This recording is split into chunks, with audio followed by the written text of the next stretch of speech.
10 years, 2 World Cups and 150 points. Since making his debut back in 2005, Adam Ashley Cooper has been a rock in the Australian team.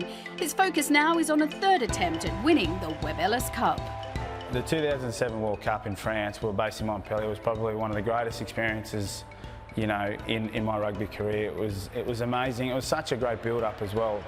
It was the first year for me that I'd basically played consistent Test football. I obviously debuted in 2005, but that was only for a minute and a half. It's not much to work with.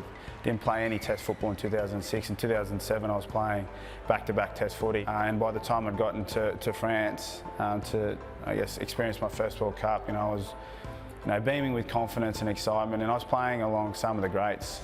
You know, I had Stephen Larkham, George Gregan, Sterling Mortlock, Mac Giddo, Chris Latham in the back line, and I was, you know, hanging on the edge on the wing outside these, you know, these heroes of mine. So, you know, I enjoyed every minute of that. It was just a shame that we went down to the Poms in the quarter-final, and you know, that was, you know, I went from, you know, feeling such great excitement and adrenaline to such a low, disappointing feeling. So, you know, I learned a lot from that experience, and I'm looking forward to getting back to a World Cup this year. Going to New Zealand, where, you know, the Australians aren't all that well liked, was a different experience in that regard. You know, they gave us a nice little warm welcome, and it was just a tough, I guess, it's a tough time for the Wallabies over there. We struggled through the pool matches. I mean, we didn't play all that bad.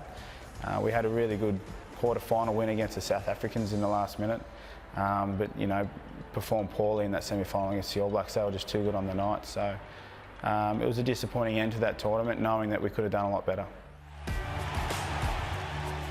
Yeah, the Lions was, again, one of the a highlight of my career.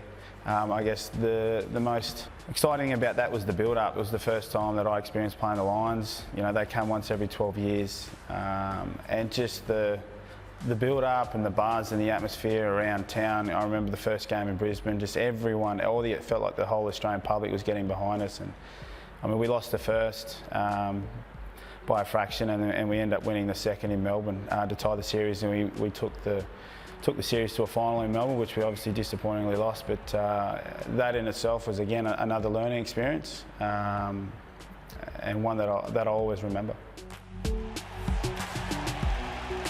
It seems like I've just taken you through all the disappointments of my career. You know, the disappointment of 2007, 2011 World Cup, you know, the Lions series hasn't been all that much success, but I think to earn 100 caps for the Wallabies, you know, it was an extremely proud moment for myself and my family. You know, they'd basically been there the whole way throughout my whole career, and to, I guess, achieve that for myself was just as good as achieving it for them.